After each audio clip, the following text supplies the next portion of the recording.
agora eu criei meu poder de dominador desta plateia e desta mesa. Eu criei algumas regras para que a coisa funcione. Então, assim, a ordem de falação foi a Kátia Flávia, Kátia Jane. Desculpa. Desculpa, Kátia. Ela sabe por que eu falei isso. Ela não gostou. O Aquiles, o Alexandre, Gabriela, Ali e Yuri. É uma pergunta para cada um, um ao sexto, um ao sexto, um ao sexto. A pergunta de preferência elaborada em 1 minuto, a resposta de preferência em 2 minutos e a tréplica também em 2 minutos. Isso vai dar mais ou menos 5 minutos para cada pergunta que houver. Então, todos estão de acordo? Senão ninguém almoça hoje. Está aprovado por aclamação. Quem aprova se permaneça como está. Então, está aprovado. Então, se alguém tem alguma pergunta para fazer a Kátia Jane, por favor, pode fazer. A Kátia Jane falou sobre o projeto Resgate da Biblioteca Nacional. Tá bom? Eu tenho. Isso, também teria, mas... Kátia, vocês têm algum impacto, alguma medição do impacto desse projeto? Tipo, impacto em CIT, por exemplo? Existe esse tipo de estudo? E, se não, qual você acha que foi o impacto do projeto Resgate sobre várias revisões historiográficas brasileiras? Você fala impacto em relação a maneira a como leitores, as pesquisas, resultados de pesquisa. Na verdade, eu falo isso porque eu já me deparei incontáveis vezes com teses, e dissertações e artigos. E... Exatamente isso que você está colocando. O projeto Resgate, na realidade, ele não teve a devida divulgação, né, que ele deveria ter, que ele poderia ter. E é isso que se está retomando agora mesmo. Mas a medição, né, segundo o Yuri pergunta, a quantidade realmente de mestres e doutores que se formaram com a base da produção científica do projeto Resgate. Aí sim, isso a gente tem. Porque, em geral, eram pessoas ligadas aos pesquisadores, né, os pesquisadores que trabalhavam no projeto Resgate. Então, daí saiu o amigo, saiu o tio, assim, saiu o sobrinho, que conhece toda essa história do projeto Resgate, porque dentro da casa dele se fala sobre isso. Então, a gente tem um centenar, talvez, de mestres e talvez 90 doutores que já se formaram baseados nas pesquisas do projeto Resgate. E, assim, também temos artigos, mas esses artigos são próprios, né, lançados na web. Então, a coordenação do projeto Resgate não tem o controle sobre esses números, porque teria que fazer uma outra pesquisa dentro da pesquisa do Resgate para saber o que realmente saiu dessa produção, dessa produção científica, né, que ele tem. É isso. Yuri? Satisfeito? Tá bom. Agora, uma pergunta para o Aquiles. Alguém? Liana, pode fazer? Não é uma pergunta. Deixa eu me apresentar. Eu sou Liana Amadeu, engenheira e bibliotecária. Eu sou coordenadora geral do Centro de Processamento e Preservação, no qual foi gestado, desenvolvido, planejado o projeto de uma Biblioteca Nacional Digital, do qual a Ângela Bittencourt é a mãe. Eu me considero a madrinha do projeto, ela é a mãe do projeto. Ela só não, uma equipe enorme é a mãe desse projeto. Eu queria fazer uma observação a respeito e me dirigir ao coordenador de pesquisa e editoração da biblioteca a respeito da concessão de bolsas através do projeto de pesquisa, os PNAPRs. Eu gostaria de deixar claro a posição de um grupo grande principalmente das áreas técnicas da biblioteca, que, por favor, ao aparecer um projeto de pesquisa, que esse projeto seja submetido às áreas técnicas. Vejam bem, isto não é um projeto da academia, é um projeto de uma instituição, é um projeto da Biblioteca Nacional. A bolsa é concedida pela Biblioteca Nacional. Essas bolsas ou vêm do fundo, o dinheiro dessas bolsas ou vem do Fundo Nacional de Cultura ou sai do próprio orçamento da Biblioteca Nacional. Então, se pressupõe que os trabalhos dessas bolsas revertam em termos ou de obras ou de textos para a própria biblioteca.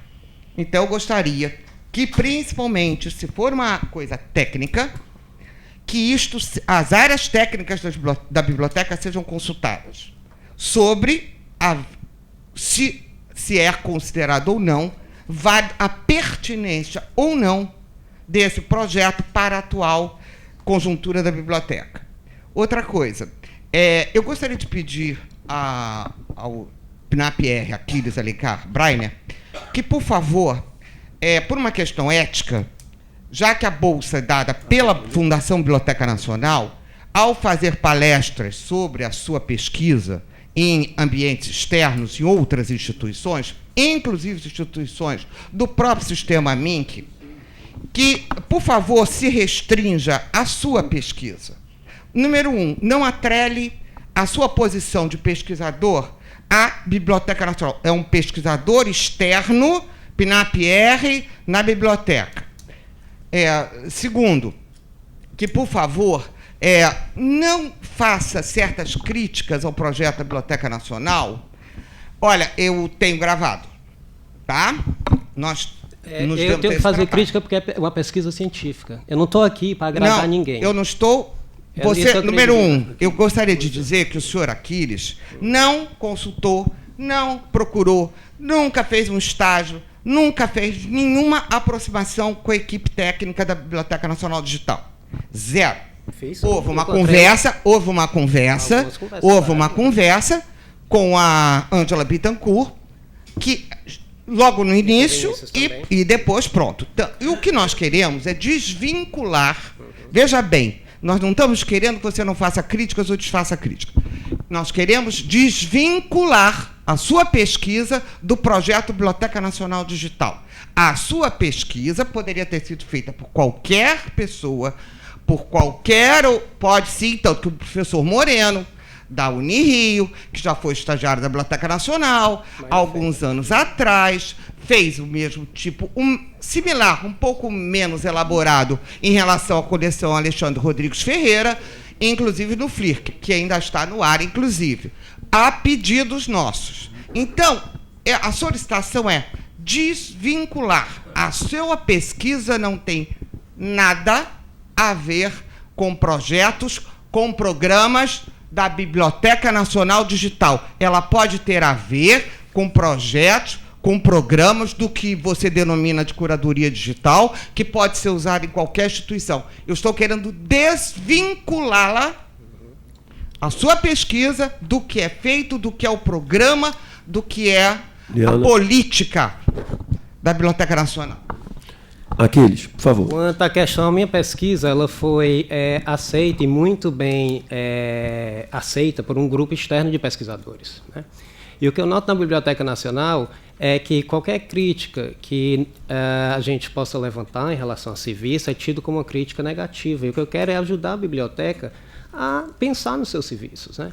Se eu faço alguma crítica no sentido de que eu possa ver algo que esteja errado a partir da minha experiência como pesquisador, eu me sinto na livre e espontânea, né?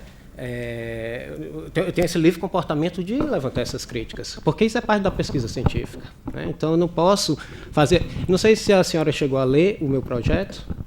Você leu? Pois é. Então ali fala que eu vou fazer um diagnóstico, também ver, né, online, e fiz, e estou fazendo, né? Mas a ideia do projeto, atrelado a isso, seria também trabalhar com a disseminação do acervo. Então, não estou fazendo uma crítica de outras coisas. Por exemplo, eu podia fazer crítica de preservação, né? Que eu vejo coisas assim, uma colega, uma servidora da casa, fala que preserva livro digital gravando em CD-ROM, né? Eu não me abstenho de críticas que não sejam dentro do âmbito da minha pesquisa. Agora, criticar, a minha crítica, eu aceito. Agora, pedir para me calar, não. Um instante. Eu não peço para você se calar, absolutamente. Aliás, você deve falar. Aliás, você vai falar na Fundação Getúlio Vargas, onde você está lá no programa British Library, Biblioteca Nacional. Desculpe, é isto que eu estou falando. Você não fala em nome da Biblioteca Nacional. É isto que eu estou querendo deixar claro. Certo. Não, eu quero que você deixe claro. Eu não falo em nome da Biblioteca Nacional. Outra coisa, nosso colega que disse para você que preserva livros. Olha, bom, deixa para lá. Livros em CD, não. Você desculpe, mas mais uma vez você está sendo superficial. Mais uma vez você está olhando para uma situação na superfície. Você, como pesquisador, né? Muito assim. Elaborado, plano de preservação muito de elaborado. Digitais, eu posso não, olha, como preservação digital, você não se preocupe, nós temos um grupo de especialistas aqui dentro, tem uma comissão de preservação digital. Isso não tem nada a ver com preservação digital, se você que acabou de falar. É isso que nós estamos dizendo. A pessoa, para fazer uma crítica, tem que conhecer aquilo que ela está criticando. Você, como pesquisador externo, você pode perfeitamente... Esse teu projeto que eu te disse não é nem novidade. Tudo isso que você falou do Flickr, isso tudo nós já sabemos. Claro. Gente, nós estamos nos projetos mais avançados de digitalização. Nós somos parceiros nós, Biblioteca Nacional, eu aqui estou falando como CNPJ. Nós, Biblioteca Nacional, isso daí... Gente, não precisa ensinar padre a rezar a missa. A gente sabe rezar a missa. O que nós não fizemos até agora foi exatamente muito bem colocado pela Lia, por falta de recursos ou por falta de pessoal. O projeto Hemeroteca Digital foi um projeto financiado, pedido pelo CNPq, ele foi pedido. Tanto que nós entramos com um projeto fora de concorrência. O que eu quero, eu não vou discutir tecnicamente seu projeto, eu conheço isso. Não é novidade para mim, gente. Não é novidade. O que eu estou pedindo é que não atrele essa sua pesquisa ao nome da instituição. Esta pesquisa não tem nada a ver com o projeto. O edital exige que em todas as minhas apresentações e publicações científicas seja referida a Biblioteca Nacional como patrocinadora da pesquisa. Se a senhora tem problema com o meu nome estar vinculado, eu não quero estar vinculado à Biblioteca Nacional. Eu sou um pesquisador que trabalha com o acervo da Biblioteca Nacional. Então, a senhora tem que rever os seus conceitos e ver. É a senhora que está errada. Não, olha, nós estamos apresentação olha só. Está bom de passar para outra pergunta, porque isso é uma discussão política que é melhor levar para um minutinho, gente, por favor. Mais interessante. Por favor, por mais que o debate seja interessante, mas há outras pessoas a fazer pergunta. Exatamente. Depois vai ter outra rodada. É igual a gente faz nas assembleias. Eu estou escrevendo aqui tudo direitinho, senão o Alexandre não fala da pesquisa dele, vamos rodar, daqui a pouco volta por aquele de novo. Tá bom? Agora uma pergunta para o Alexandre, que falou sobre... O quê? Como? Eu só queria fazer uma pergunta, porque o comentário também da fala do seu amigo. Uma fragma pequena como bibliotecário, só uma aproximação. Claro. Que quando você coloca na catalogação, e aí eu vou voltar ao que a Gabriela falou, em 1841, não conheci o Pasini, gostei de conhecer, fiquei feliz com a sua fala, mas as regras existem e são para serem cumpridas. Claro. Nós, bibliotecários, eu estou aqui desde 1979 e faço catalogação praticamente desde então. Sigo regras, aprendemos a conhecer o ACR2, estudamos o ACR2, e a partir das regras de catalogação, fazemos a catalogação de periódicos, que quando eu comecei, ninguém fazia ainda. Eu estava ainda na biblioteca, quando a Biblioteca Nacional começou a catalogar os periódicos. E nós aprendemos juntas no dia a dia. E são regras a serem cumpridas. Quando o senhor coloca na sua fala, num pedaço que eu fiquei espantada, o senhor coloca que as pessoas podem agregar informação à catalogação. Não podemos agregar informação à catalogação. A senhora já ouviu falar em RDF? O catálogo, Só um minutinho, Pois é. gente, por favor. Ione, concluindo, por favor. Não é uma pergunta, é só assim uma Não, a senhora tem adequação razão, com certeza. ao catálogo de assuntos. Nós temos regras a cumprir no catálogo Mas de são assuntos. as duas coisas que podem As duas- conviver, né? A taxonomia e a foxonomia no mundo digital. Mas a A taxonomia, gente está falando de conteúdo digital. mas e cada não de- biblioteca particular vai usar a sua taxonomia para seus assuntos próprios. Elas podem se basear na Biblioteca Nacional, porque claro. ela é a mãe, né? Ela dá as diretrizes. Claro, e claro. cada casa em si vai usar aquela que a mãe usou e vai adequar a seus Claro, benefícios para atender os seus clientes. Com certeza. Obrigada. Não, eu concordo. Quer alguma coisa, Aquiles? Não, eu concordo plenamente. Eu digo assim, porque no mundo digital as possibilidades são mais amplas. E que a taxonomia possa viver com a foxonomia, isso é completamente possível, né?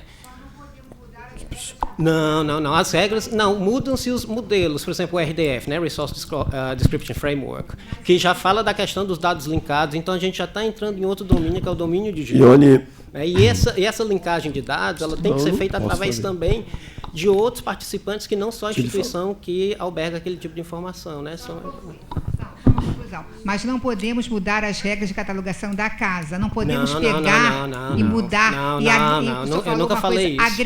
Agregar na catalogação. Foi isso que eu fiquei um pouquinho espantada. Bom, muitas bibliotecas o fazem, as maiores bibliotecas do mundo, como a British Library, né? Mas aí é uma questão também institucional. gente, voltando aqui. Agora, um minuto, por favor, deixa na próxima. Uma pergunta para o Alexandre de Bastos Pereira, que escreveu sobre cultura e identidade com o projeto Processo. Alguém tem alguma pergunta para fazer? Eu tenho. Eu gostaria que ele me explicasse, não, achei uma coisa interessante que você falou sobre os pretos da costa, né, que se sentiam mais garbosos, né? Não sei se você usou esse termo. Uma coisa que eu achei interessante, me deu a impressão, eu entendi que ele se sentia um pouco superior a isso ou não? Me explica esse direito, que eu achei interessantíssimo isso. É que, na verdade, o que eu estava falando dos negros da costa é porque quando o Luiz Agassiz veio para o Brasil e ele veio fazer um inventário fotográfico para colocar as diferenças fenotípicas, para colocar isso, à época ele tinha uma concepção de poligenia, ou seja, Deus tinha criado espécies diferentes. E aí ele queria fazer um acervo dos pretos puros, dos negros puros. E aí, só que a questão que o Flávio Gomes coloca é, esses negros puros, na verdade, é uma coisa muito arbitrária dele. E ele vai se voltar para esses negros da costa que ele e a mulher dele acham mais altivos, mais nobres, e etc. Tá bom, entendi. Obrigado, Alexandre. Gabriela, que falou sobre o catálogo de Panizzi. Alguma pergunta? Só quero fazer uma observação e uma contribuição aqui para a Gabriela. Uma das minhas usuárias de obras raras, né?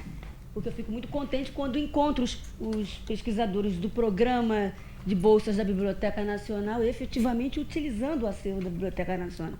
E quando eu reconheço esses pesquisadores nas mesas, especialmente nesse seminário, que ainda bem já está no 3º, espero que chegue ao 4º, ao 5º, é uma contribuição para a pesquisa da Gabriela, né?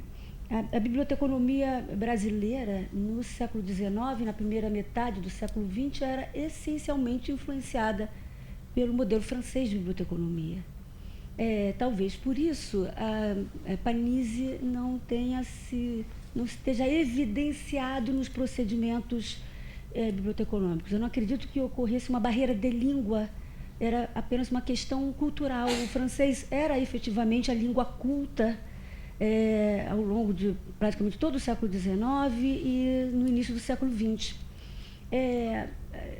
Só para dar um exemplo, no início do século XX surgiu um modelo de catalogação chamado de fotobibliografia. O autor era inglês, se não me engano, chamado Stevens.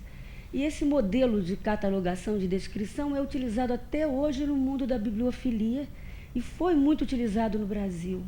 Nós temos catálogos produzidos no início do século XX e que utilizaram esse modelo para identificação, descrição especificamente de incunábulos, muito mais voltado para incunábulos. E o autor não era francês. Porque ele criou um modelo que não surgiu na biblioteconomia francesa. Mas eu acredito que é muito mais por conta dessa influência. Mas a gente vai continuar conversando. Tem muita coisa em Obras Raras para sua pesquisa, certamente. A gente inclusive, já tinha começado a conversar sobre esse catálogo de bibliofilia, né? Realmente, estou no rastro aí das origens para entender melhor mesmo todas essas influências, inclusive talvez essas, como essa inglesa, que é um catálogo de bibliofilia. Mas a gente continua as nossas pesquisas. Eu acho que você vai encontrar Panizzi na Biblioteca Nacional. Eu não desisti ainda.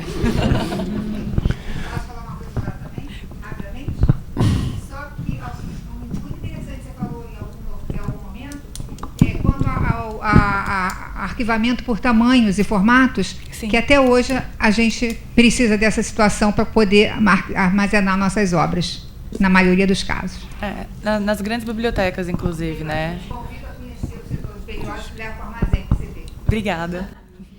Agora, se alguém tem alguma pergunta para fazer para a nossa Lia Jordão, sobre a Biblioteca Nacional na Crônica das Cidades, funcionários e seu cotidiano.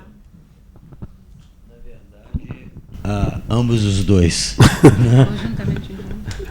É o seguinte, vi que vocês usaram muito a hemeroteca, né? Bem, olhando o aspecto estatístico, a gente vê que tem, na média, 160 mil pessoas por dia acessando a hemeroteca, né? E também a gente olha, e isso é um olhar externo, que tem horários que tem mais gente usando e menos gente usando, né? Vocês, em função disso, em algum momento escolheram horários melhores, mais rápidos, esse tipo de coisa? Não sei se é uma pergunta difícil ou não. Bom, começando por mim. Falei, na verdade, escolher não escolhi, não. Mas não sei se era uma impressão minha ou cansaço, mas o fim da tarde sempre ficava mais lento. É isso mesmo. É isso mesmo. Talvez você também, eu não sei, mas com certeza. Mas assim, no fim da tarde, isso inclusive andou melhorando bastante. Sim, é uma briga, é uma luta. Mas né? quando começa a dar tipo 5 horas da tarde, começa às 3, 4, aí às vezes a pesquisa, 5... principalmente se a pesquisa for muito grande, porque às vezes a gente fez, tanta pesquisa, tanto tempo, tantas coisas e títulos que foram sendo inseridos, porque a gente está com esse trabalho há pelo menos uns 3 anos. Vai devagarinho, faz uma parte, faz outra, não sei o quê, aí veio outro, né?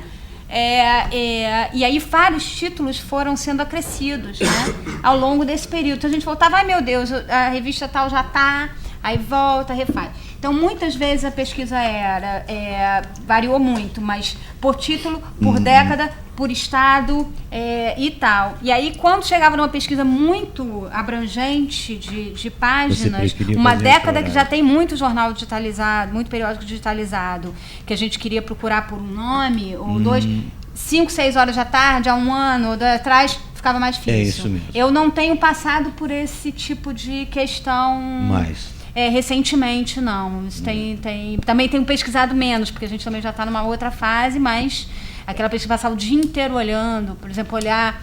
Primeiro título que eu peguei, que eu falei, gente, a coisa tem mais do que a gente imagina, foi que a gente fez uma proposta de tentar pegar um título de jornal de grande circulação do século XX e ver isso tudo. E aí essa parte fui eu que fiz bem mais lá atrás, né? E aí era mais difícil no geral. A gente viu o Correio da Manhã. E aí, por Biblioteca Nacional, quando vai chegar na década de 50, você pede a década, vão vir mais de 1000 entradas já, né? Então, só por Biblioteca Nacional. E aí, realmente,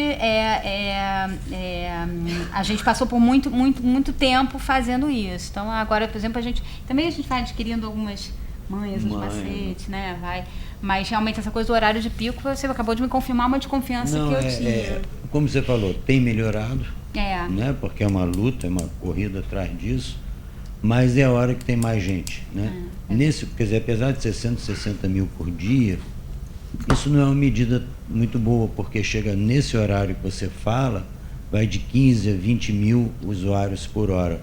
Você imagina se isso fosse uma biblioteca física, né?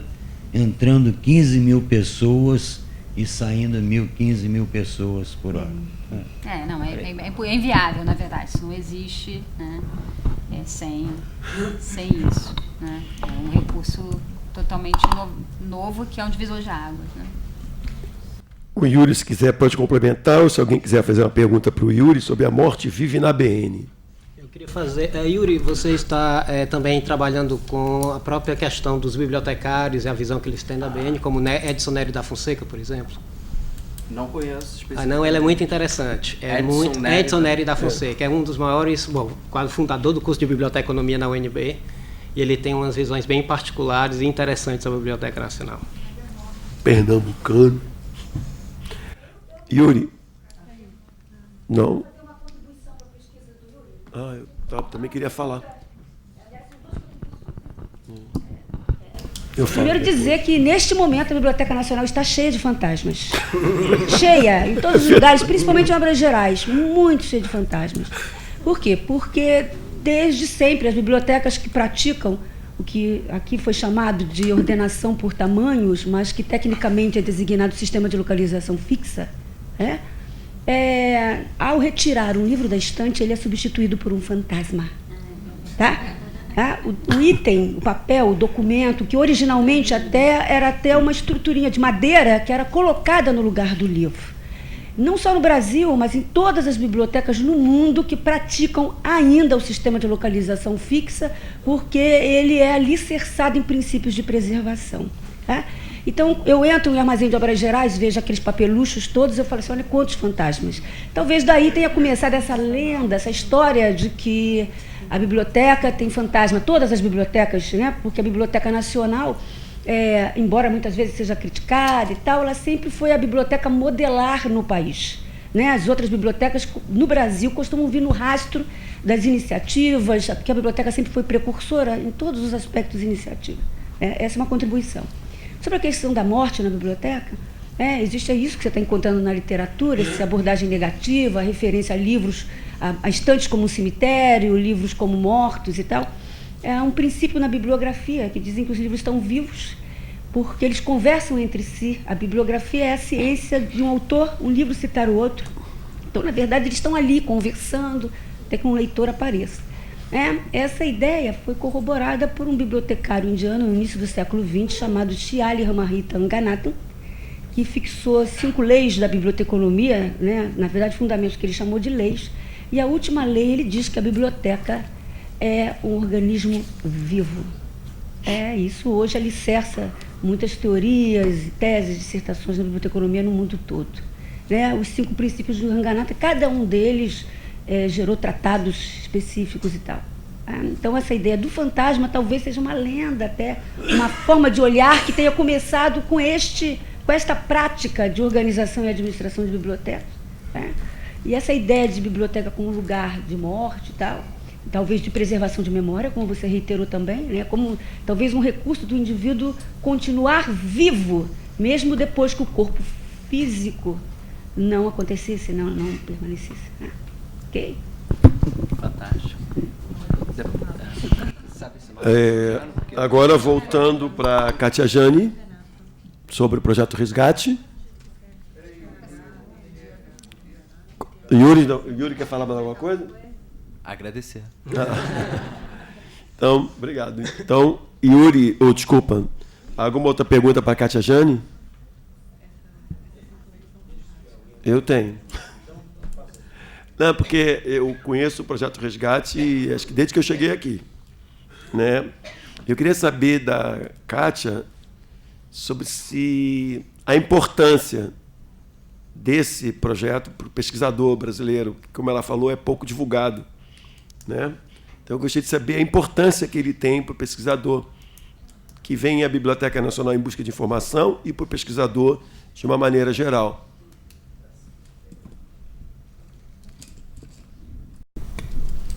Eu acho que primeiro o projeto remonta a história, né? É uma coisa que a gente sempre quis saber e sempre muitos escreveram, e na realidade, às vezes eu vou a congressos e seminários e escuto coisas que eu vi no manuscrito escrito pela pessoa em 1700, em 1500, que não tem nada a ver com o que a pessoa que está fazendo a palestra no seminário ou no congresso. E apesar do ser humano ser muito criativo, né? Esses manuscritos são originais, mas também eles mentem, eles podem mentir, né? Mas dizem assim, minha avó sempre dizia, quem conta, né, um ponto aumenta não sei quanto. Realmente, quando ele escreveu aqueles manuscritos, existiu aquela história. Ele pode até ter maquiado, floreado, mas aquela história foi escrita. Eu estou falando isso porque aqui mesmo na Biblioteca Nacional eu vi uma palestrante francesa comentar que éramos canibais e que comíamos as pessoas que aqui chegavam. E eu falei, meu Deus, e ela estava fazendo uma parceria com a presidência da Biblioteca Nacional. Eu falei, da onde ela tirou isso, né? Eu gostaria de ver. Porque eu já tinha visto nos arquivos do Geral de Índia, no Arquivo Geral de Índias, que realmente existia essa coisa, né? De chegarem, quererem tomar uma tribo indígena específica, porque não eram todas que faziam isso, e na guerra, na luta e tal, os índios conseguiam matar aqueles que queriam tomar a terra deles, né? Em geral portugueses, espanhóis e tal, e o feiticeiro mor, né?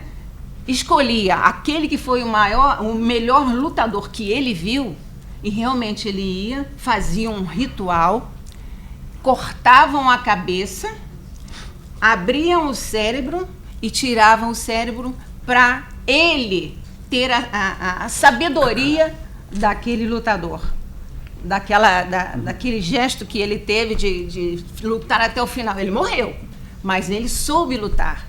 Então, esse feiticeiro comia o cérebro deste lutador, né? Desse o espanhol, o que seja, o inglês, para pegar para ele aquelas coisas todas. Enfim. Obrigado. Tá bom? Tá bom, obrigado. Vamos fazer uma Ana Virgínia. Pô. Eu não consegui alcançar aqui a apresentação da Kátia Jane, mas acompanho o trabalho da Kátia Jane há anos no projeto Resgate. Eu queria só fazer uma informação que eu acho que é importante, né? O projeto Resgate tem, assim, raízes identitárias com outros planos que a Biblioteca Nacional desenvolveu, que é o Plano Nacional de Microfilmagem de Periódicos Brasileiros e o Plano Nacional, originalmente de Obras Raras, de restauração de obras raras, agora de recuperação de obras raras. Recentemente, o projeto Resgate foi institucionalizado na Biblioteca Nacional, como já estão há anos o plano de microfilmagem e o plano de recuperação de obras raras. Hoje a gente pode dizer que existe uma BN digital no âmbito de periódicos, porque existiu o Plano Nacional de Microfilmagem de Periódicos Brasileiros, porque a digitalização está sendo feita dos microfilmes, né? O Plano Nacional de Recuperação de Obras Raras nos ajuda a identificar tesouros bibliográficos em bibliotecas onde nós nem imaginávamos que guardava isso. Uma característica desses dois planos é que eles são gerenciados por servidores da casa, né? Porque foi incorporada à instituição.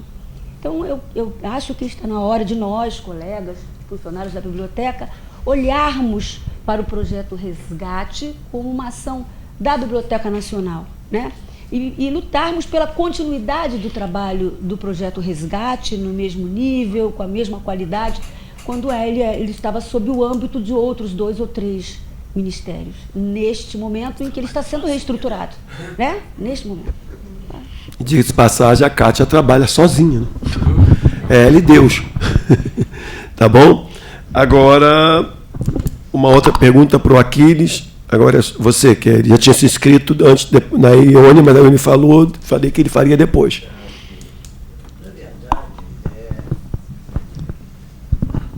Na verdade, não é uma pergunta, não. E nem é para todo mundo ficar já tranquilo, não é nenhuma discussão, pelo contrário. Eu tenho que deixar alguns pontos claros. Por exemplo, o Aquiles, enfim, na hora que houve aquela conversa, o ACR está na DocPro. Não, isso é muito importante que eu diga, porque a gente faz acervos em várias instituições. Aqui, Casa de Rua, Fiocruz, FGV e por aí vai. Nunca, nos 20 anos da DocPro, nenhum acervo ficou na DocPro. A DocPro não é uma casa de guarda. A gente faz e entrega. O que gera essa confusão é porque lá atrás a gente começou a entregar para algumas instituições e via que elas guardavam na gaveta. Aí a gente resolveu, vamos criar um servidor. Quem quiser colocar, eu entrego sempre, está aqui a sua cópia, tá? É seu, apago dos meus servidores. O que eu fiz, o que a gente faz é o seguinte, está aqui um servidor que eu não te cobro nada para você hospedar, é temporário. Só que tem instituições que estão lá há mais de 15 anos. Né? Claro, não cai, não sai do ar e é de graça, o pessoal usa. Então, acho que é importante, a gente não tem acervo de cliente nenhum. Seja OCR, seja imagem, seja software, seja o que for. Tá? Então, o OCR da Hemeroteca está aqui na Biblioteca Nacional. Em três versões, no mínimo. Eu fui em 3 versões. Ah, tá, só porque eu não PDF, essa porque é PDF aqui, pesquisável. deixa eu terminar isso. PDF pesquisável, né? Eles têm, DocPro, e também, por exemplo, o Google. O Google tem na faixa de, desses 160 mil que eu falei há pouco, 4 mil acessos por dia vem do Google. Claro, como foi feito isso? Entregando o OCR para o Google. Não há outra forma, né, para o crawler do Google, né? E que você libera ou não, a pedido da BN, isso num determinado ponto foi feito, né? Hoje, quando você pesquisa temas que estão, ele está normalmente no topo das listas de pesquisa, né? Então isso é importante. Quanto ao link quebrado, na verdade, de novo, dê o nome de URI, URL, seja o que for. No caso da Hemeroteca, não há como ter link quebrado, porque se você olhar no endereço, está lá, memória, não sei o que, blá, blá, blá, bib igual um código. Aquele código, na verdade, é o nome, é o apelido, é um nome que eles dão aqui dentro, que é o BIM, se eu não me engano, um negócio desse. Então, aquilo não importa se aquele Jornal do Brasil está no servidor A, no servidor B, se está na nuvem, aonde estiver, o BIM igual, aquilo a gente chama de alias, né? Que é um apelido, é o nome que você quiser. Então, não há como haver link quebrado no acervo da... Mas isso é por uma questão de construção, isso já é da Hemeroteca. Isso já tem mais de 7 anos. Né? Outra coisa que eu acho que é importante, ontem tem uma semana, um pouco mais, eu dei uma olhada, de vez em quando a gente olha a quantidade de sites que apontam para a Hemeroteca. Tá? Veja, aí você vai falar, mas o que você tem a ver com isso? Absolutamente nada, eu sou curioso mesmo. Tá? Isso não sou contratado para isso, é curiosidade mesmo. Hoje tem 500 mil, saibam vocês, 500 mil aproximadamente, isso aí varia um pouquinho na hora que você pesquisa, 480, por aí, mil links de outros sites para o site da Hemeroteca. Né? Se você entra no Google e faz essa própria pesquisa, você vê que 500 mil outros lugares apontam para lá. Como já disse, os 4 mil acessos Google por dia, não que eu tenha nada contra, pelo contrário, acho muito interessante as suas ideias, né? Então, veja, não é uma crítica, não, eu acho que novas ideias são sempre boas, sejam elas novas ou não. E a última coisa, só para encerrar, concluindo, é o seguinte: dá para fazer o que você falou? Dá para fazer. Né? Conforme te mostramos, né? Eu fiz lá, claro, com 5, 6 páginas, dá para fazer? Dá para fazer. Quando você trata de 15 milhões de páginas, eu até na época comentei com você, faça uma faixa, crie uma faixa, que eu acho que é mais ou menos o que você fez aí com a escravidão. Né? Por quê? Quando você fala de 15 milhões de páginas, quando você fala, por exemplo, quando a gente fez esse projeto de capturar 30 mil páginas por dia, que são 180 milhões de palavras por dia sendo indexadas, quando você trata com projetos dessa natureza, não dá para ser, estala o dedo e está pronto. Né? Então, como eu mostrei, nós temos 3 OCRs, né, que foram feitos à medida do necessário. Ok, precisa do Google? Ok, então faz para o Google. Tem o OCR Alto também? Quais os tipos? Não tem o OCR Alto, que é o que ele fala, é exatamente gerar um XML ou HTML. Concluiu? A partir daí. Não, porque... Para ele responder? Não, ele fez a pergunta. Então aqui, deixa ele terminar para você falar. Desculpa, conclui, por favor. Desculpa, tá bom. Então, quer dizer, por exemplo, só para entender como isso depende de quem pede, no momento nós estamos muito focados em indexação de áudio e vídeo e ferramentas como o WhatsApp. Por quê? Na indústria, de modo geral, todo mundo hoje está discutindo projetos, discutindo coisas via WhatsApp. Não é aquela conversinha boba, não. E gravando áudios, gravando vídeos. Então, hoje, por exemplo, o nosso, eu vou chamar de OCR, entre aspas, estamos dirigindo ele bastante para a área de áudio e vídeo. Reconhecimento de áudio, reconhecimento de vídeo, para poder, na hora que você pesquisar, ele parar direto naquele vídeo, naquele áudio, naquele ponto. Então, de novo, a hora que quiser continuar um projeto como esse, de ter pronto, claro que não tem. Se você hoje perguntar, tem isso, tem aquilo, um monte de coisa não, mas o importante é que dá para fazer. Acho que essa é a mensagem, né? Quer dizer, é claro que quando você fala de um volume grande de dados, há um volume grande de trabalho envolvido, seja de qual for. Mas então é isso, quer dizer, basicamente, dá para ser feito. Tem 3 OCRs, eu acho que um deles, quem sabe, talvez sirva, que é o do próprio DocPro, mas não estou te garantindo que dê, né? Talvez o do PDF dê, não sei, esse eu não posso te dizer. O do Google com certeza não dá, né? Porque ele foi feito especificamente para Google, né?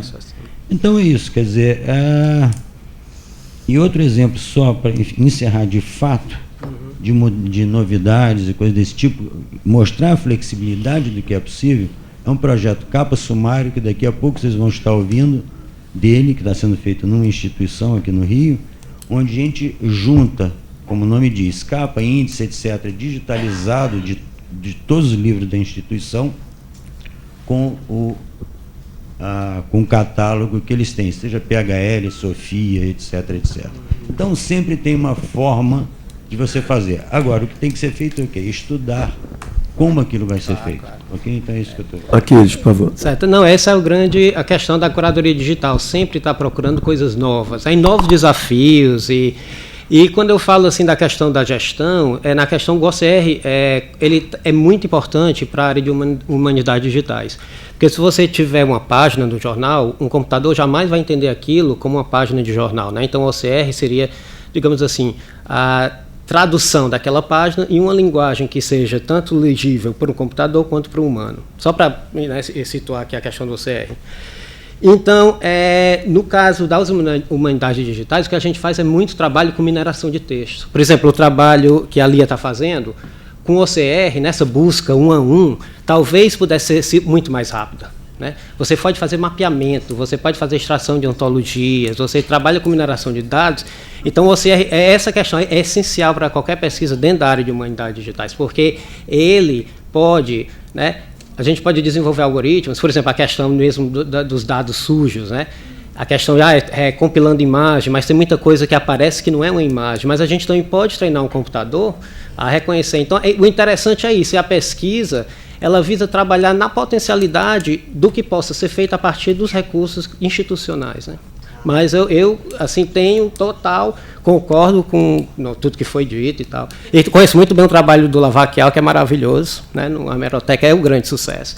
Mas eu digo assim, a gente pode pensar em novos modelos também, né? A questão são novos modelos, né? Então, como é que a gente chega lá? Vamos discutir, vamos tentar, então, entender como é que a gente pode, enquanto instituição, por exemplo, na British Library, a gente já tem uma bl.data, né? Que é só, o usuário só quer o XML, eles não querem as imagens mais, né? Então é nessa questão também que você pode pensar. Mas obrigado pela... Réplica? Tá bom? Também. Tá bom. Alguém tem alguma pergunta para Alexandre? Sobre o que ele apresentou, cultura e identidade como projetos e processos. Eu tenho uma, mas eu não sei se eu posso falar, porque ela trabalha comigo. Pode falar. Essa é a questão do sintoma, porque eu sempre pensei na representação artística como mais um modelo de resistência política, digamos assim. Então, mas o que eu quis dizer com sintoma é efetivamente que, bom, para a configuração daquilo ali como um produto acabado de manifestação artística, primeiro você tem antes um outro movimento, entendeu? Isso não surge ex nihilo, que é uma questão que a Milene Mizrahi até ela coloca, que é bom, o objeto de discurso é menos o seu conteúdo semântico e mais a relação entre os falantes. Então, para mim, os objetos, assim, objetos, né, mas o que é mais conhecido como cultura negra são essas manifestações configuradas paradigmáticas das relações nas épocas também daquelas relações. Então, bom, não dá também para a gente descontextualizar das épocas, né? Mas a questão do sintoma é esse, assim. Por exemplo, se a gente pensar na literatura, né? Não é bem... mesmo a literatura realista não é o mimetismo daquilo ali, mas o que você conforma ali, a questão da forma que aquilo ali é construído. Eu achei bem interessante a pontuação. Para a Gabriela, sobre o catálogo Panizzi, na Biblioteca Nacional, alguma pergunta? Diga. Eu sou Gabriela, também. Não é propriamente dito do catálogo, eu não conhecia Panizzi, estou até surpresa, muito bacana o seu trabalho. E queria te elogiar, que eu vejo seus vídeos no YouTube. E você falando sobre a Biblioteca Nacional de uma forma que os usuários comuns aprendam, entendam o nosso trabalho, porque ser bibliotecário no Brasil é um tanto difícil, explicar o que a gente faz, o nosso serviço. Então, eu acho de grande valia a sua contribuição nas redes sociais e agora com essa pesquisa. Muito obrigada. Obrigada, eu que agradeço. Obrigada. Algum comentário? Só agradecimento. Não, só agradecimento. Tá bom. Alguma pergunta para a Lia, que fala sobre a Biblioteca Nacional, a Crônica da Cidade? Eu vou falar uma coisa aqui, que é mais um comentário sobre o que ela falou, mas a grande Lígia Cunha, nós tínhamos um projeto. Já comentei isso com muita gente, né? Começamos a escrever e logo depois ela faleceu. E acabou levando com ela as nossos rascunhos sobre causos na Biblioteca Nacional, que era uma coisa que tem muito a ver com o trabalho da Lia e que, infelizmente, ficou tudo com ela. Eu não ia procurar a família, não sei nem se ela tinha familiar, mas era um projeto nosso que ia ser publicado, que eu, como bibliotecário de obras gerais, eu anotava os causos, que eram causos, né? São verdadeiros causos, não só de leitores, mas como de colegas também, e passava para ela, e ela fazia a elaboração de um texto em função daquele caso. Mas, infelizmente, causa que eu falo é pesquisa mesmo, tá? Mas eu chamo de causa, porque são muito engraçados. Né? Mas, infelizmente, eu... Mas, Rutônio, eu acho que você deve procurar. Ela tem sobrinhas. Ah, mas eu não... Né? A Leia também tem contato com a família. Né? É um trabalho bastante interessante. A produção vale a pena resgatar. É um caso do... Quase que eu mato o argentino, porque era um plantão de sábado, eu estava com um colega, aí é o caso de um colega, né? E que o pesquisador pediu para pesquisar o Código Filipino, e nós, bibliotecários, sabemos que antigamente, hoje não, é Brasil, Código Penal, direito de lei da família, lei do inquilinato, né? Antigamente tudo era Brasil, leis, decretos, etc. Era assim que entrava, né? Brasil, lei, decretos, etc. E o cara perguntou, o pesquisador, sobre que ele queria consultar o Código Filipino. E o colega de plantão comigo disse, vale em Filipinas, leis, decretos, etc. O argentino, ele não sabe o que é o Código Filipino, quase que eu mato o argentino. Mas isso é uma coisa que aconteceu num plantão de sábado. Quer dizer, é um caos, estava relatado também na nossa história, que é engraçado isso, mas era isso que eu queria falar. Bom, embora a memória da Lígia Cunha esteja totalmente assegurada, garantida por aqui, tivesse seguido as sobrinhas seguido essa questão, ainda podem ser convencidas, né, da perpetuação da memória, com a doação, etc. De repente, as sobrinhas dão os causos aí e viram objeto de tese para o Yuri, embora não esteja no recorte temporal. Sobre Lia e Yuri. Isso. Eu quero comentar aqui, a Lia, ela no início da fala, disse que não era uma pesquisa propriamente dita, no sentido estrito, mas é uma pesquisa no sentido estrito, é uma pesquisa de altíssimo nível e altíssima qualidade, é um momento fundamental para a Biblioteca Nacional falar dela mesma, reconhecer-se, né? Já existem trabalhos de mestrado e doutorado, acho, sobre técnicas, sobre a Biblioteca Nacional, mas eu creio que esse trabalho que junta a questão das possibilidades que a hemeroteca, né, trouxe, e com o trabalho de pesquisadores que são servidores da Biblioteca Nacional, é um momento muito importante que deve ser marcado, né? No folhetinho não está registrado que Lia é mestre em ciências internacionais, né? Então, e brevemente estará no doutorado, né? É importante registrar que o Yuri chegou aqui graduado, né? Fez um mestrado e está terminando o doutorado dele aqui, né? E tendo por objeto a biblioteca. Eu, por exemplo, quando fiz meu doutorado, também fiz aqui, eu utilizei o acervo da biblioteca, mas não olhei a biblioteca. Então, esse olhar da biblioteca, sobre a biblioteca, é muito interessante, muito importante e marcante, né? A Ana Virgínia, ela sempre tem um comentário agudo e aprofundado sobre questões das práticas da bibliotecária, né? Do bibliotecário, mas não só das técnicas, mas ela traz muito de casos e histórias, né? Como, por exemplo, esse dos papeizinhos serem fantasmas, esse é genial, né? Mas quer dizer, é uma questão do pesquisador, servidor da biblioteca, atuando nas suas tarefas, no seu dia a dia, né? Nas suas práticas cotidianas, que dá a impressão que não é pesquisa científica, mas é pesquisa científica, né? É claro que a biblioteca tem espaço para outras pesquisas não científicas e olhares e casos, não, mas esse especificamente eu vou defender que seja pesquisa científica. Parabéns. O comentário que se faz em relação aos fantasmas, os nossos fantasmas, todos os dias são encontrados e guardados. Tá bom? Que fique claro, os nossos fantasmas todo dia são encontrados quando termina no dia seguinte. Estão aqui, ó, todos eles. Quando não encontra, o livro é guardado errado. Aí eu tenho 2 funcionários que têm objetivo específico de encontrar o livro guardado errado. E encontram todos os dias. Ao Yuri. Ao Yuri, alguma pergunta? Sobre a morte na BN? Ou sobre outras coisas em relação ao projeto, é claro. É que eu achei interessante isso.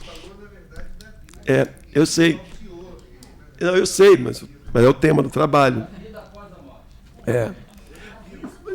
Você sabe, eu vou...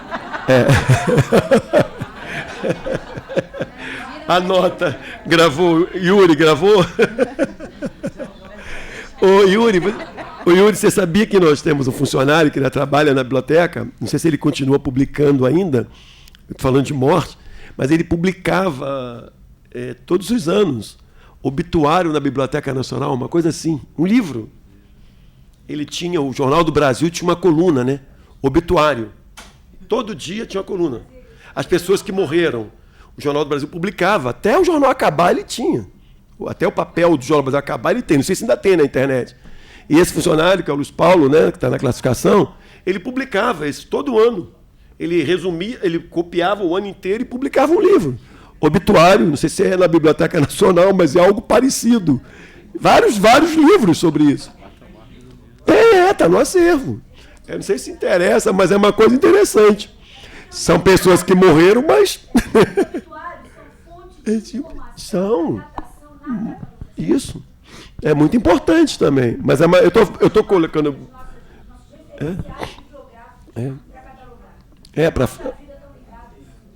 para a autoridade. Mas era engraçado.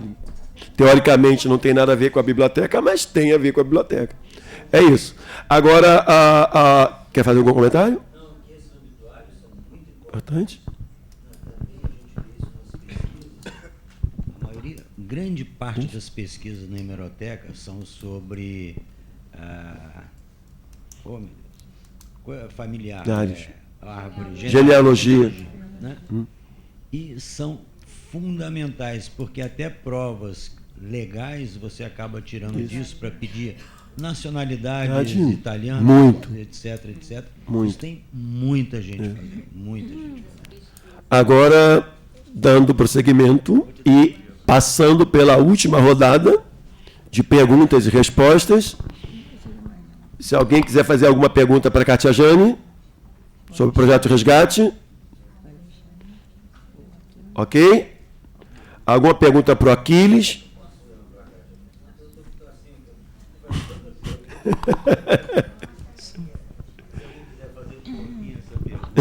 O DocPro também trabalhou no projeto Resgate.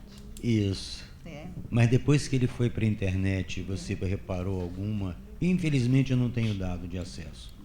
Mas depois que ele entrou na internet, né, isso tem talvez uns 2 anos, um ano. Ele começou a entrar em 2011, só que gradativamente.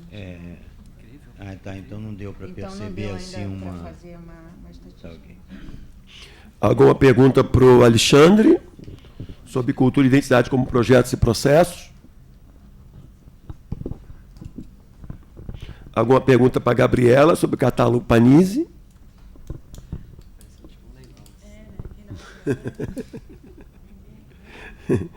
Alguma pergunta para a Lia sobre a BN? A crônica da cidade? Complementei. Eu não vou nem mais falar da morte na BN com o Yuri. Não, e para o Yuri sobre a morte vive na Biblioteca Nacional. Estratégia singular de transcender a definitude da vida. Pronto. Agora eu li tudo. Eu voltarei, não esqueça disso. Tá bom? Posso fazer uma resposta? Vinícius pode. Então vou fazer uma resposta.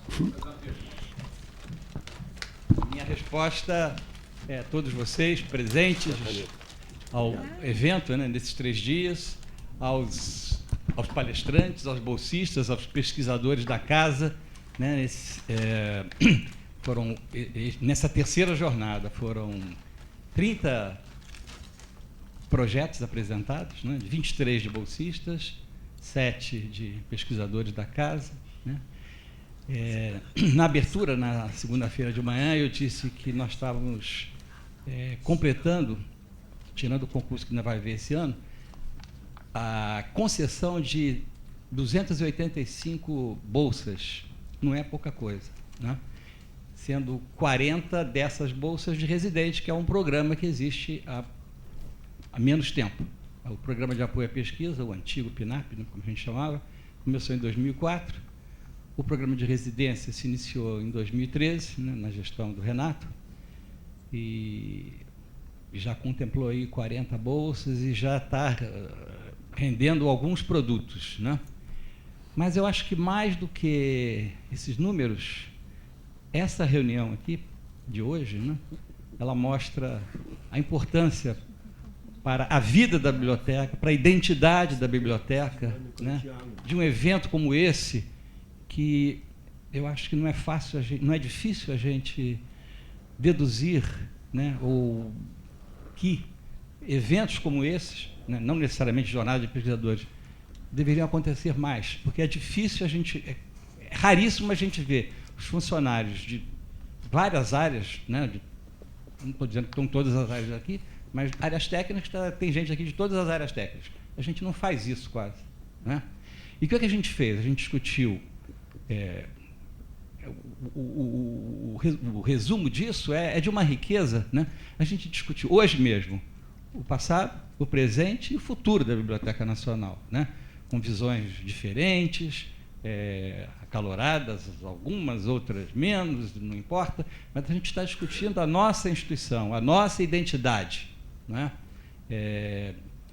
Os bolsistas, né, eles vimos aqui projetos assim interessantíssimos, não só hoje, né, mostrando a riqueza do acervo, né, é como se fosse um acervo inesgotável de informação, né, nos dando várias possibilidades de interpretação do mundo, de interpretação do Brasil, né. Os bolsistas passaram por um concurso público, a Liana saiu, ela fez uma sugestão, né, mas quero lembrar o seguinte, houve um concurso público que seguiu regras, seguiu, sobretudo, a regra estabelecida pela portaria 29 do Ministério da Cultura, foi feita uma comissão, né, uma banca com doutores de instituições diversas do Brasil, né, gente de fora, com doutores da casa, né.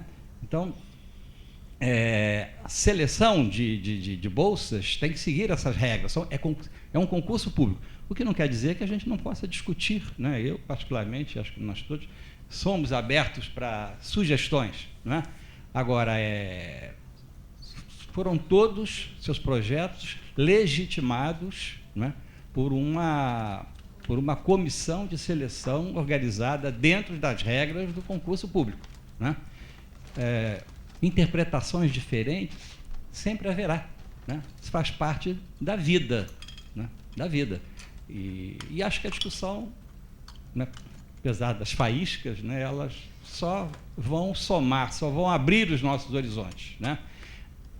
Essa, sem dúvida, a ideia de quem sugeriu lá atrás, em 2004, depois de 2013, a criação desses programas, né? Os resultados são esses aí, eu quero agradecer, né? A minha resposta é isso, né? É um agradecimento a todos, né, por contribuírem com perguntas, com apresentação para o fortalecimento da nossa casa, né? Num momento, todos sabemos, de restrições orçamentárias, de contingenciamentos, de números de bolsas. Esse ano nós vamos oferecer apenas 3 bolsas, programa de pesquisa. Os recursos do programa de residência vêm do Fundo Nacional de Cultura e até agora não houve nenhuma liberação de recursos, né, do FNC, não só para a bolsa de residência, como também para bolsas de tradução, né. No caso de bolsas de residência, eu acho que nem haveria mais tempo, porque a gente tem um prazo para cumprir e isso vai estourar, vai entrar por janeiro, né. Enfim, é isso. Obrigado a todos. Tá bom.